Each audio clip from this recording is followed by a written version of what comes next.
My dear students, आज मैं आप लोगों के सामने टेंस का last part future perfect continuous tense के बारे में डिस्कस करने जा रहा हूं। इस प्रकार आज टेंस का लास्ट होगा और इसका यूज भी हमने जैसा डिस्क्राइब किया है।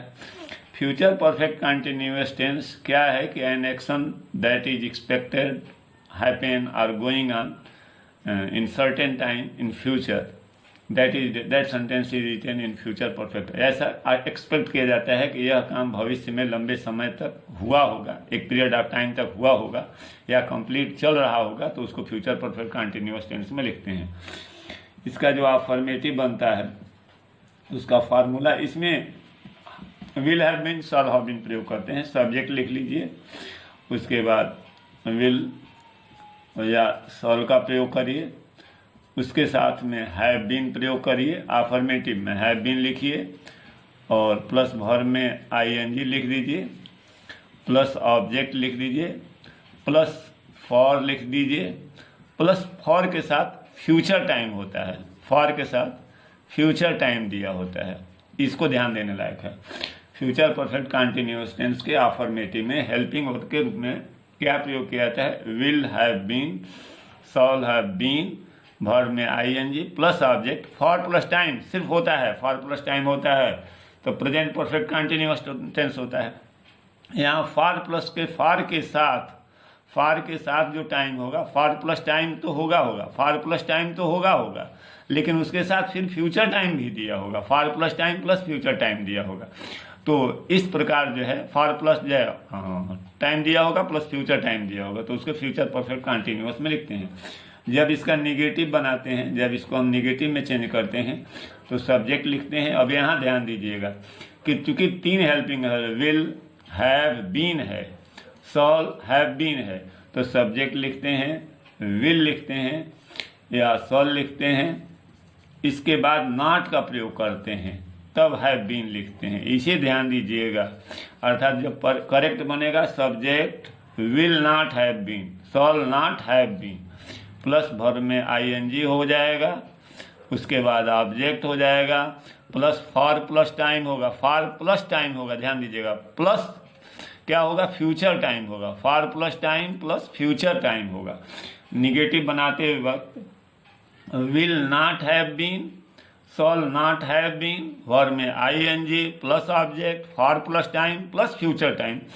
इसी तरह से जब हम लोग एस नो क्वेश्चन बनाएंगे, एस नो क्वेश्चन बनाते हैं तो विल और शैल को पहले लिख देते हैं, विल लिख दिए या शैल लिख दिए, उसके बाद सब्जेक्ट लिख दिए, उसके बाद हैव बीन लिख देते हैं, हैव बीन लिखते हैं। ध्यान दीजिएगा, विल हैव मत लिखिएगा, विल शैल लिख के सब्जेक्ट लिख दीजिएगा, याद रखिएगा। विल शैल लिखने के बाद सब्जेक्ट, तब हैव बीन होगा, फिर वर्ब में आईएनजी होता है और आईएनजी के बाद ऑब्जेक्ट होता है, ऑब्जेक्ट के बाद फिर फॉर प्लस टाइम होता है, फिर फॉर प्लस टाइम के बाद क्या होता है?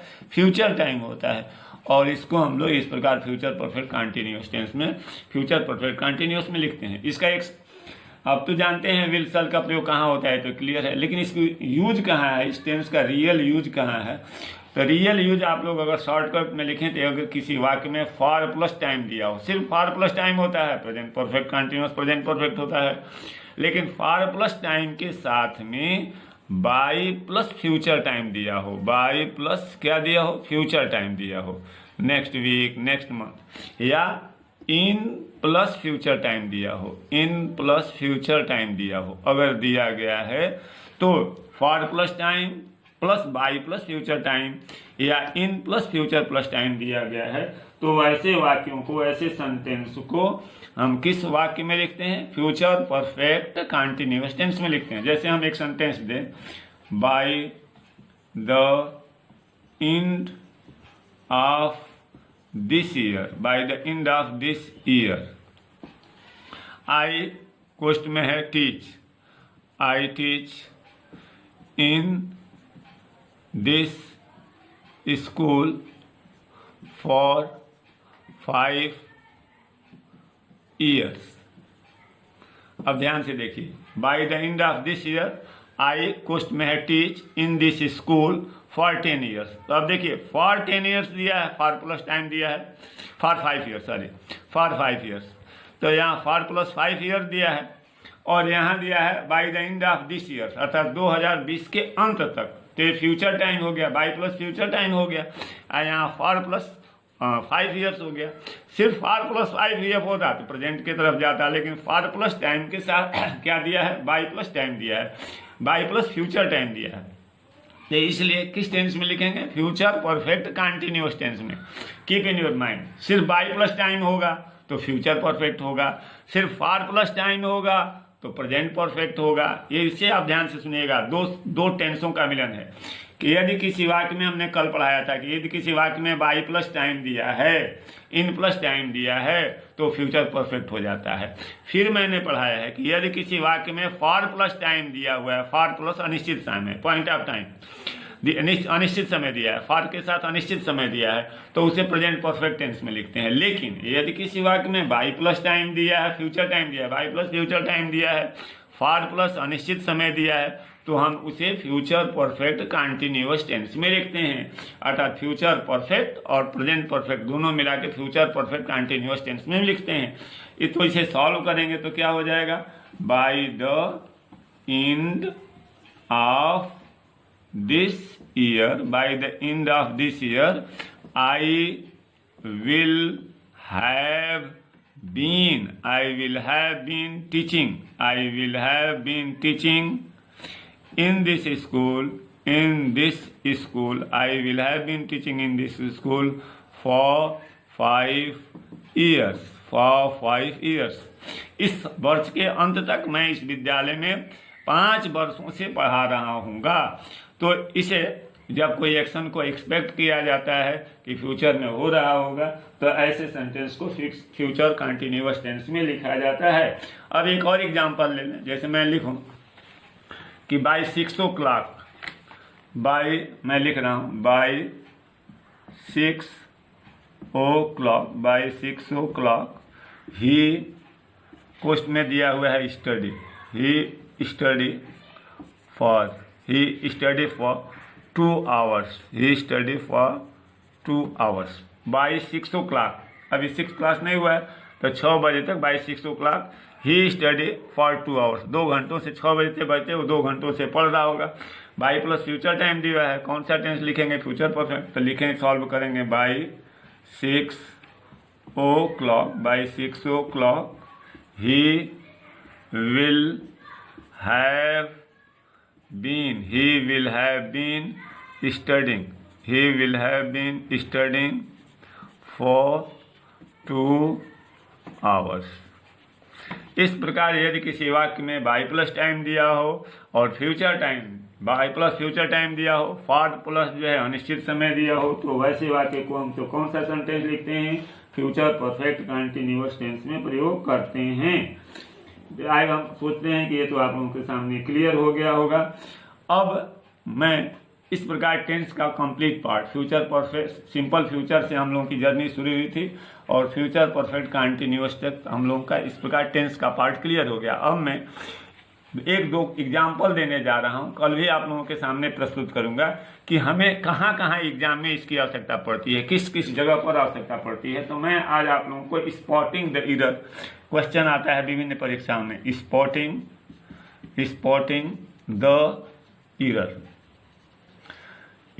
द एरर करके आता है कि इसमें एरर कहाँ है पता लगाइए, इसमें एरर कहाँ दिया है पता लगाइए। तो हम लिखें अगर sentence, he has read 4 plays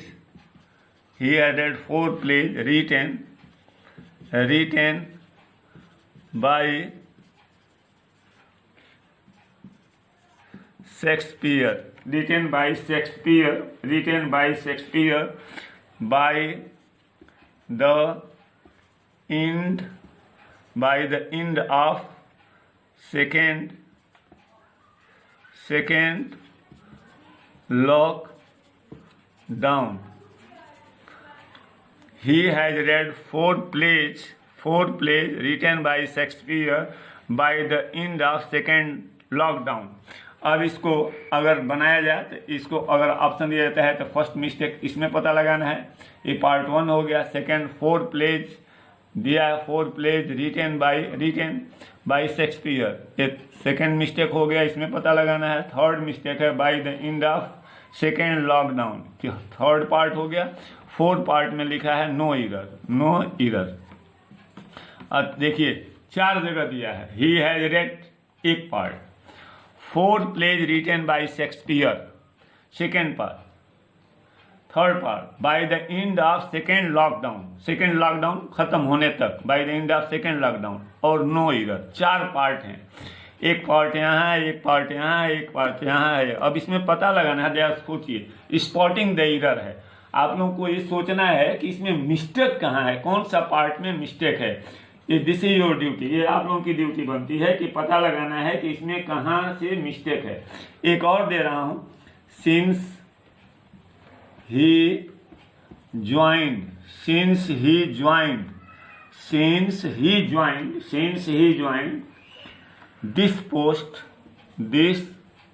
not, since he joined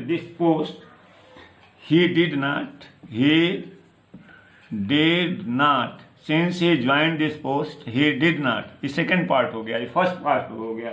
third part है he did not take कर दीजिए, इसे did not take, इस सेकेंड पार्ट कर दीजिए। और थर्ड पार्ट कर दीजिए एनी ब्राइब, BRIBE ब्राइब, ये थर्ड पार्ट हो गया।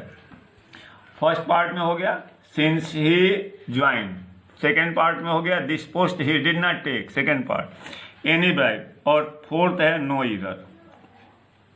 इस प्रकार विभिन्न कंपटीशन में इस टाइप के क्वेश्चन देते हैं। अब फर्स्ट में देखिए, अगर सॉल्व करना होगा तो आप लोग देखते जाइए, he has read 4 plays written by Shakespeare by the end of second lockdown, no error. अब इसमें देखिए बाय दिया है, by the second lockdown, by the end of second lockdown, by plus time दिया है, बाय प्लस फ्यूचर टाइम है। Second lockdown तो अभी 2-3-4 दिन के बाद खत्म होने वाला है, तो by the end of second lockdown, तो by the second end of second lockdown, ये फ्यूचर टाइम है। तो फ्यूचर टाइम दिया है, तो future time by plus future time दिया है, तो कौन सा टेंस होगा, तो फ्यूचर परफेक्ट टेंस होगा, फ्यूचर परफेक्ट टेंस, ध्यान से सुनिए, फ्यूचर।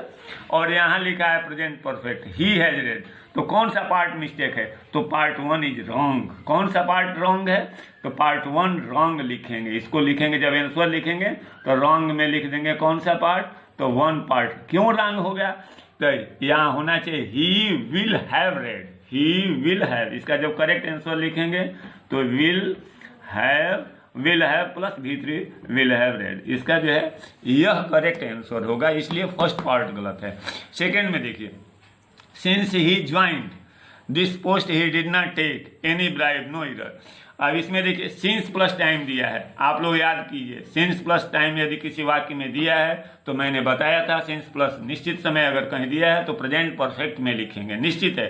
तो यहाँ since he join present perfect tense में सिंस प्लस निश्चित समय दिया है, तो रेस्ट पार्ट सिंस प्लस निश्चित समय दिया है, तो रेस्ट पार्ट किस में होगा, तो प्रेजेंट परफेक्ट टेंस में होगा। प्रेजेंट परफेक्ट में क्या होता है, हैड प्लस V3 होता है। This post he did not, यहाँ दिया है सिंपल पास्ट, यहाँ दे दिया है ज्वाइन, तो बच्चे भरम कर जाएंगे, इसलिए इसको पास्ट गलत कर जाएंगे। और लेकिन यहाँ सेकेंड पार्ट इज रॉन्ग, इसमें कौन सा पार्ट रॉन्ग है, तो second part is wrong. Wrong कौन सा हो गया, सेकेंड पार्ट। क्यों रॉन्ग हो गया, तो डिड नॉट टेक दिया है, तब यहाँ डिड नॉट टेक नहीं होगा, सिंस प्लस टाइम दिया है इसलिए प्रेजेंट परफेक्ट होगा। तो क्या आंसर क्या हो जाएगा, तो ही, ठीक है, ही के साथ क्या होगा, हैज के साथ फिर क्या होगा, नॉट, और टेक का भीतर क्या होगा, taken, he has not taken. इस प्रकार इसमें सेकेंड पार्ट गलत है, he has not taken any bribe हो जाएगा, और यहाँ हो जाएगा ही विल हैव रेड। तो ये स्पॉटिंग द एरर आप लोगों के इस टाइप से क्वेश्चन आएंगे। कल मैं spotting the error, missing words, इस टाइप का कल का जो आप लोगों का सेशन होगा, सिंपल प्रेजेंट से लेकर के फ्यूचर परफेक्ट कंटिन्यूअस तक, किस टाइप के question, spotting error, find the mistake, filling the gaps, इस टाइप से क्वेश्चन हम आप लोगों के सामने रखेंगे। कल आप लोग कंप्लीट टेंस तैयार करके बैठिएगा और मैं देता जाऊंगा, आप लोग इसको बैठ करके देखते जाइएगा। मैं आशा करता हूं कि इस प्रकार सिंपल प्रेजेंट से लेकर के फ्यूचर परफेक्ट कंटिन्यूअस की जर्नी बहुत ही अच्छी रही। मैं आशा करता हूं कि इसका फीडबैक जरूर मिलेगा और इसको सॉल्व करिएगा। Wish for good luck, thank you, that's all.